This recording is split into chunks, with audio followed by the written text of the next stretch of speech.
It seems that we and bowerbirds have the same aesthetic sense and preferences, and that thought pleases me no end.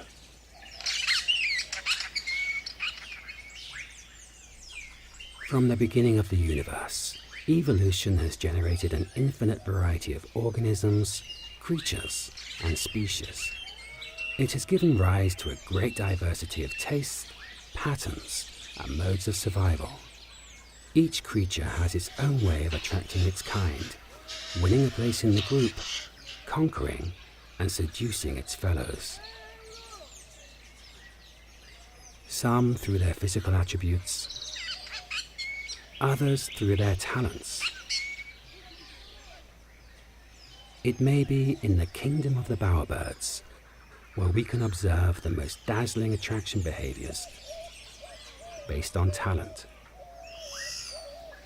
with peculiarities that will doubtlessly be familiar to us.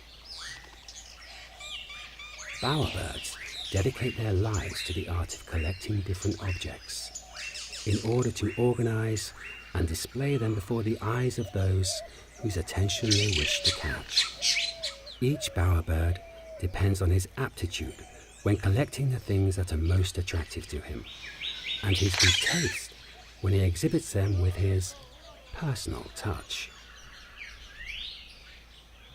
This is the tooth-billed bowerbird. His display is one of the simplest. He covers and decorates the space he has previously prepared and cleaned with his favorite objects, leaves.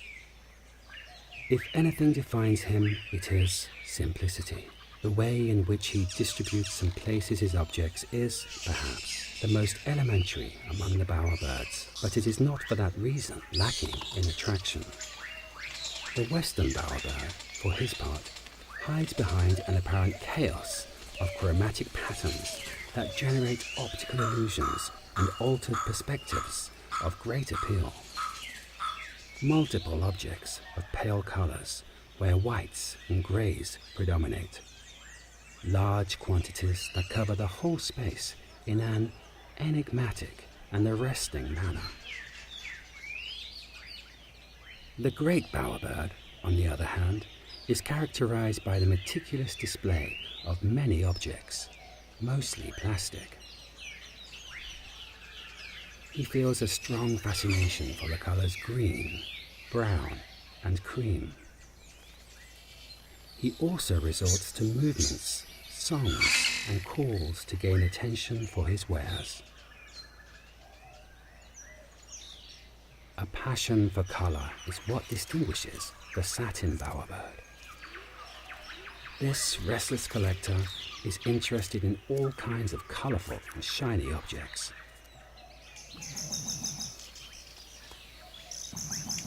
And when it is within his reach, he has a certain preference for plastic.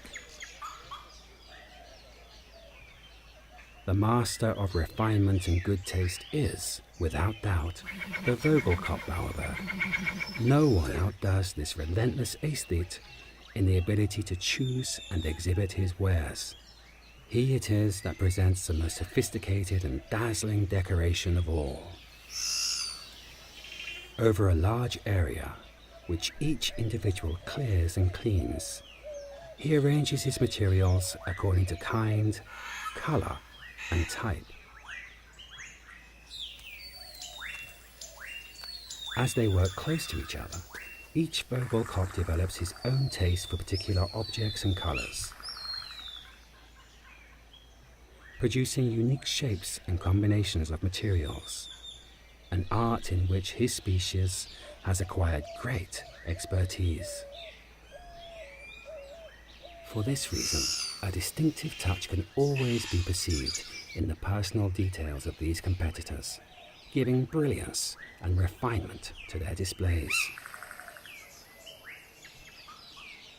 Bowerbirds have perfected and diversified over time the art of seduction.